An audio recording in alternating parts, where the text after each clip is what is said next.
Pikachu is the highest grossing media character of all time. More than Mickey Mouse, more than Hello Kitty, more than any superhero you can name, and all thanks to one woman.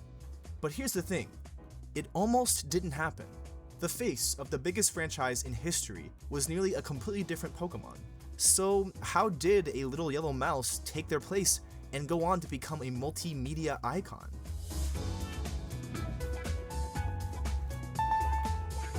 Believe it or not, it was actually Clefairy who was slated to be the star of the show, even going so far as to be Red's main Pokemon in Pocket Monsters, the original Pokemon manga before Pokemon Adventures. In a 2000s interview with Masakazu Kubo, producer at Chugaku-kan, he said that Clefairy was originally chosen to make the manga more engaging. Clefairy from the original Pocket Monster acted more like a mischievous character, being described as comedic, crass, and offensive. Even Bulbapedia goes as far to say that in the manga, Clefairy is an unintelligent, lazy loudmouth. This characterization gives some needed context to Kubo's comments, and according to Kubo, the switch to Pikachu was a better pick to attract young and female viewers along with their mothers. He believed that the bright yellow color palette of Pikachu would be more familiar in a pet-like way, immediately acclimating new viewers to the Pokemon, and drawing them into the franchise as a whole. While Clefairy has fallen by the wayside of Game Freak's attention, some leaked evidence suggests that Clefairy could have had a more Eevee-like role next to Pikachu, very narrowly missing the opportunity to share the spotlight with the Yellow Mouse. In a July 2000s issue of Nintendo Online Magazine, during an interview with sitting president Tsunekazu Ishihara, he offhandedly commented on the many versions of Generation 1. We made red and green, then after that we made blue. Later we made yellow, and it might have been nice if the next games were called pink or purple. At least, most assumed it was just a speculative comment. That was, of course, until April 2020, when Pokemon Yellow's source code got leaked to the public. Within the game's source code, there are several references made to a Pokemon Pink, suggesting that Pink was once genuinely in consideration as the 5th version of Generation 1, with the game possibly releasing alongside Pokemon Yellow in the same manner as Red and Green. Due to the color as well as Clefairy's prominence and yield in Pokemon times, many speculate that Clefairy was once the mascot of the now fabled Pokemon Pink. And if Pink really did release alongside Yellow, it's possible that Clefairy would have been your walking buddy, mirroring Pikachu. And perhaps we would have even gotten a Let's Go Pikachu and Clefairy in 2018 rather than Let's Go Pikachu and Eevee. However, the creation and selection of Pikachu wasn't just a good choice, but the right one, at the exact right moment. A moment that had been building in Japan for decades before a single Pokemon was ever drawn. In fact, the creation of Pikachu was part of a much broader cultural phenomenon, one that Pokemon as a whole would be caught up in, that being the Japanese cultural obsession with cuteness.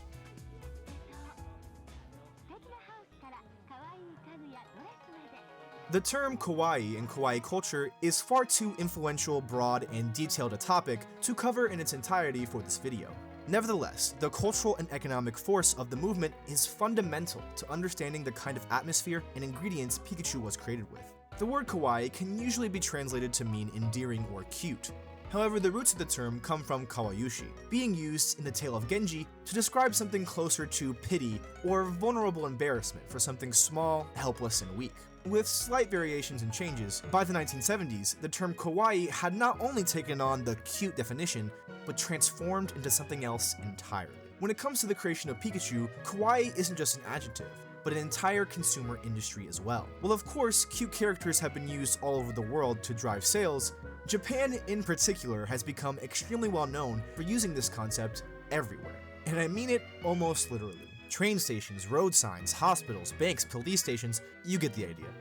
Cute characters around every corner. And they're not just cute for the sake of it, but it's thought that these characters help things feel more welcoming and approachable. Cuteness, in a lot of ways, has become a tool used in Japan and all over the world to make people feel more comfortable and, of course, make them want to use the associated products and services. And this trend didn't happen by accident, but rather a cultural and consumer boom that swept across Japan for decades.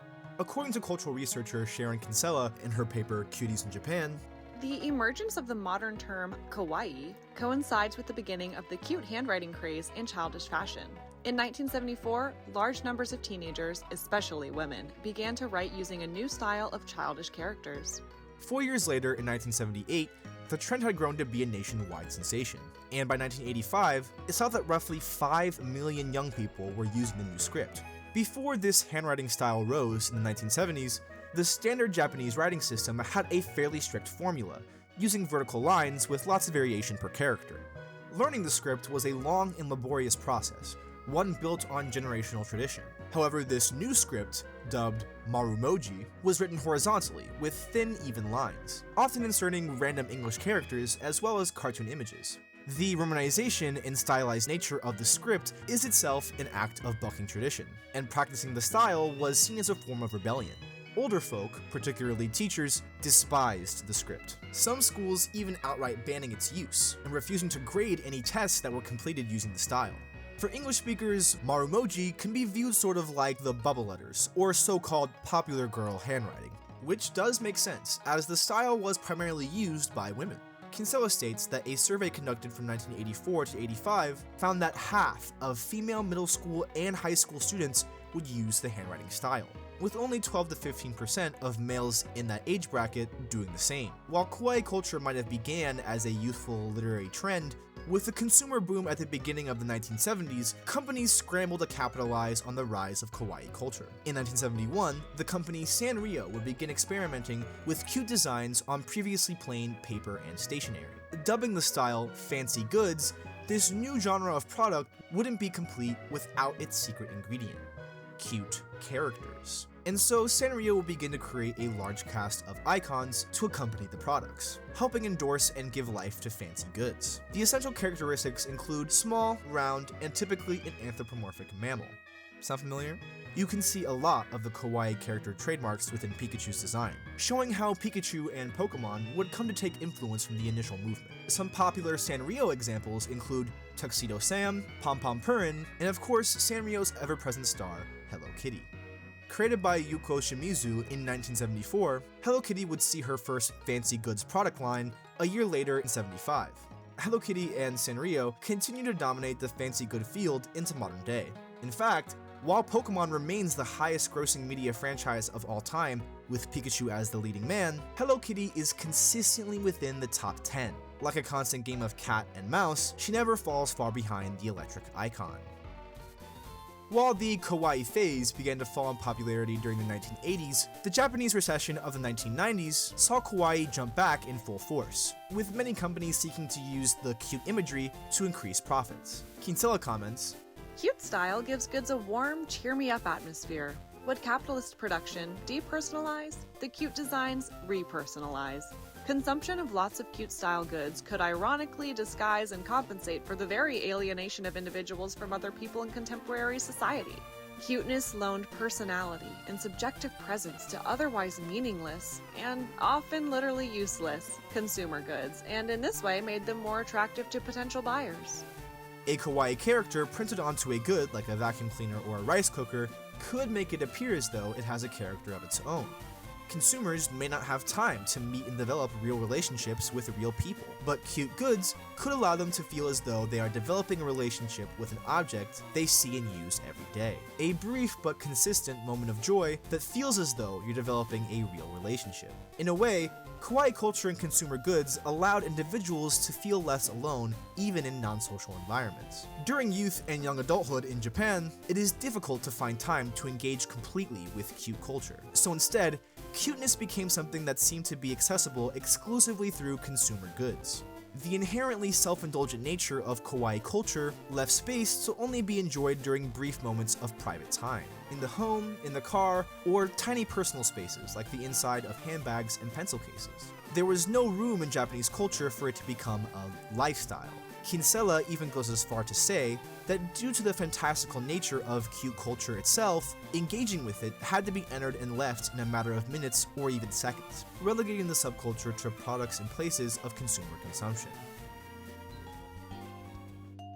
Being developed for handheld consoles, Pokemon Red and Green began development in 1990, just as the cute resurgence was beginning. Pokemon's use of cute designs and the console it was played on fit perfectly into the kawaii culture that was growing alongside it. Much like cuteness culture, it was difficult to engage in the burgeoning gaming industry full-time. And so, some of the earliest gaming handhelds were designed with this idea in mind.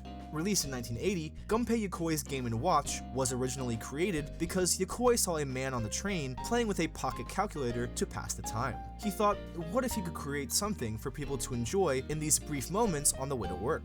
And though he might not have realized it, the game and watch he would go on to create played into the same indulgent style that kawaii culture and fancy goods also follow, inspiring joy during brief moments of levity between work or school, comfortably fitting into the private moments in tiny spaces. In a way, the handheld console and kawaii culture were solving the same problem. How do you bring moments of connection into a life that doesn't leave much room for it? Pokemon, designed for exactly that kind of console, arrived precisely at the moment Japan needed both. Part of the reason why kawaii saw a resurgence in the 90s, as well as the success of the Pokemon brand as a whole, is because this time around, the movement wasn't just targeting the youth, but also young adults and adults who were part of the craze in the 70s and 80s. And of that crowd, there would be one woman in particular to capitalize on the kawaii revival. One who grew up around the time of its original popularization from the previous 2 decades. A designer who would take the hallmarks and cues of the now well-established kawaii industry and use them to forge one of the most iconic characters of all time. Pikachu wasn't just designed to be cute. He was designed by someone who understood, almost instinctively, what cuteness does to people. An artist who is vitally important to the story of Pikachu, and therefore Pokemon as a whole. This is Atsuko Nishida. In the West, there isn't much known about Nishida. A camera-shy individual, she very rarely grants interviews. So for her privacy, I'll be sticking to her preferred avatar of a giant plush Pikachu. A career graphic artist, the story goes that Nishida was working on Pulseman, one of Game Freak's pre-Pokemon projects, with series art director Ken Sugimori. At the time, Sugimori was working on the early stages of what would become the Pokemon series, and started to run into a bit of trouble. At this time, Sugimori was still designing Pokemon with a tough look, like Mewtwo and Gyarados. As the Japanese name for Pokemon, Pocket Monsters, implies, he was still taking them in a more serious direction. However, midway through development, he thought, I'd like some cute ones too. And the way Sugimori put it, because he was designing from a man's perspective, he hadn't thought of creating cute Pokemon, and felt he even lacked the skill to. That's when he asked female members of Game Freak staff to join the Pokemon project, bringing Nishida on board. In an interview with Japanese newspaper Yomiuri Shenbon, Nishida spoke about the creation of Pikachu. At the time, I was in charge of character designs for a Mega Drive game. I was only requested, to make an electric type and a monster with 2 evolutions. There wasn't any specification about animal. Meaning that she went into the creation of Pikachu under the assumption that it was a first stage Pokemon, not middle. Apparently, her first prototypes were based on a Daifuku, or a kind of mochi filled with sweet jelly. Though we're not entirely sure what it looked like, Nishida admits that the first draft was never drawn, instead heading straight to the pixel art phase on the computer. Recalling that this was the point in development when Pikachu got the black-tipped ears, as well as officially being bestowed the name Pikachu. Nishida believes that coming up with the name is the moment when Pikachu officially became a mouse. She thought of the name by putting together Pika Pika, a Japanese onomatopoeia for a spark or a shine, with Chu being the way Japanese imitate how mice squeak. So more directly translated, Pikachu's name is more like 2 sounds that communicate a shining mouse. During the creation of Pikachu, Nishida worked closely with another colleague, Koji Nishino, a game designer who was the direct inspiration for Snorlax. Sugimori describes him as being Abnormally noisy about cute things. becoming the unofficial cute advisor for the games. Though it's hard to say for sure, it's possible that Nishino was also a participant of the kawaii movement from the previous 2 decades. While Sugimori may not have gotten the kawaii bug, Nishino had a knack for it. When he first heard Pikachu's name, he thought it was cute, but he fell in love when he saw the original Daifuku design. Seeing the potential, he asked Nishida to make it even cuter, a request she found somewhat frustrating, as every time she would submit a design, Nishino would send it back, asking to make it even cuter. Because of her desire to get his approval, she became totally obsessed with the revisions. Obviously, the hard work paid off in the end. Nishino has even said on record that Pikachu didn't take long to take shape once it reached the first completed form. In redesigning Pikachu away from its Daifuku form, she based the new concept partially off of a squirrel, which Nishida claims to have had an obsession with at the time, giving her the inspiration for the iconic red cheeks where Pikachu stores electricity, mirroring a squirrel's ability to store food. However, to ensure Pikachu had the electric-type look, she added his iconic lightning-shaped tail, shocking Pikachu into life from the rice cake form. And not every detail was a squirrel either. She noted that his rounder body was more of a hamster than anything else. When the player finally captures a Pikachu and uses one in battle, the back sprite is what the player would see for the majority of the rest of the game. The oft-forgotten brown stripes on Pikachu's back only came into play when she saw its back sprite for the first time herself. Feeling that the back was lonely without anything on it, she added them for a little visual variety.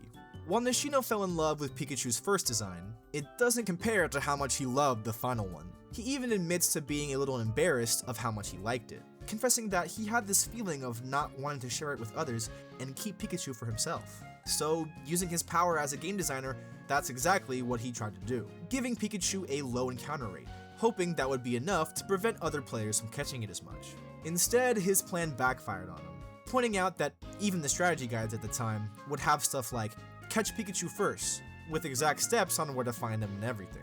Sugimori fills us in that he was the one that actually chose Pikachu's colors.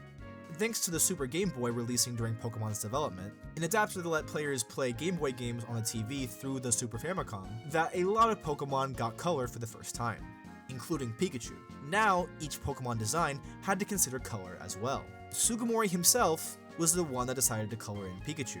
As he says it, he used mostly yellow, as that was the color attribute of electricity, making Pikachu's type easier to understand. When the final number of Pokemon for Red and Green was coming together, Pikachu was immediately embraced by the Game Freak staff. Story has it that Sugimori wanted to shake things up a bit, so he printed out the pixel art of each Pokemon and had a company-wide popularity contest, by simply asking, Which one do you like? When he counted up all the votes, Pikachu was by far the most popular. Sugimori finally knew he had lightning in a bottle. Pikachu's first debut would come with the release of Red and Green on February 27th, 1996. And in 1997, Pikachu would receive both the manga and anime depiction, giving Pikachu the spotlight that many players know him for today, becoming the face of the franchise. Sugimori claims that it was definitely Pikachu's biggest break, but making Pikachu the star of the anime was a call that didn't come from him or a developer. Rather, it came from anime series director Kunihiko Yuyama. Yuyama believed that if Ash had chosen one of the three in-game starters, Bulbasaur, Squirtle, or Charmander, it would have created a gap with the kids that didn't pick that Pokemon, alienating them from watching the show. So he went with Pikachu as a neutral option that people seem to love. This decision from Yuyama was the turning point that transformed Pikachu from a cute, popular creature in a niche franchise to the international superstar we know today.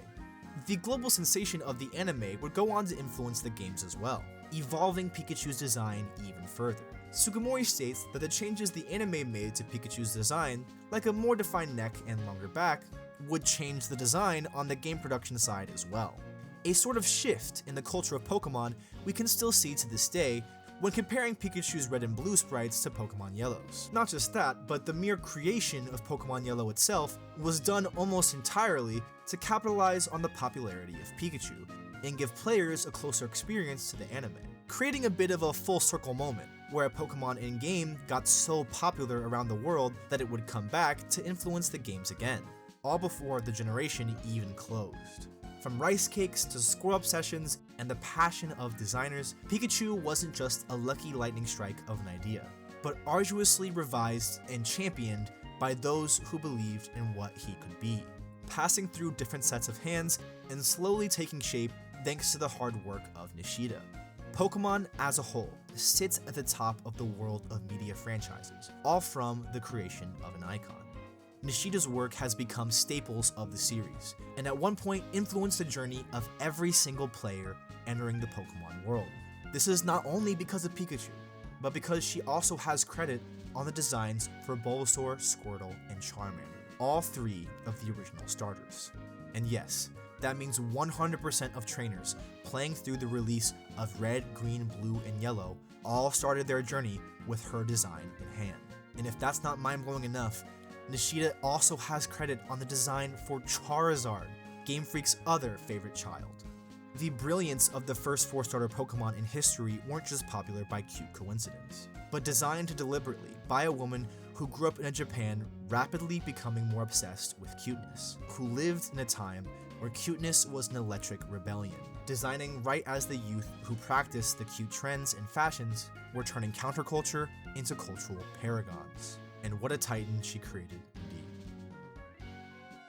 Sugimori would comment on Pikachu's warm international welcome, saying that at first he thought Pikachu's cuteness was just for Japan, surprised by the overwhelming global reception of the electric-powered icon. And in a way, that surprise says it all. Pikachu didn't just come from kawaii culture, he helped export it to the entire planet. Even if Game Freak knew they had a hit, they had no idea just how important it would be. For most people involved, Pikachu's success can be explained.